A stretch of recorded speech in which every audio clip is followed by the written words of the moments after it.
কোনো কিছু সম্পর্কে সম্পূর্ণ জ্ঞান না পাওয়া পর্যন্ত আমাদের নীরব থাকা উচিত, কারণ অসম্পূর্ণ জ্ঞান মিথ্যার চেয়েও অনেক বেশি বিপজ্জনক হয়ে ওঠে। 13, কিছু সম্পর্ক হৃদয়ের বা চোখের দরজা খুলে দেয়, যা তিক্ত হলেও সত্য। 14, আজকাল মানুষ টাকা দেখে সম্পর্ক গড়ে তোলে, আর গরিব দেখে মুখ ফিরিয়ে নেয়।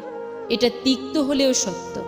15, এ কেমন কলিযুগ, যেখানে ব্যাংকের লোকেরা কলম বেঁধে রাখে, ওষুধের দোকানে কাঁচি বেঁধে রাখে, জেরক্সের দোকানে স্ট্যাবলার বেঁধে রাখে, আইনজীবীরা তাদের চেয়ারগুলোকে কোর্টরুমে বেঁধে রাখেন, রেলওয়েরা টয়লেটে তাদের মগ বেঁধে রাখেন, বড় পরিবারগুলো কুকুর বেঁধে রাখে, মেয়েরা ভয়ে তাদের মুখ বন্ধ রাখে, স্ত্রীরা তাদের স্বামীদের বেঁধে রাখে।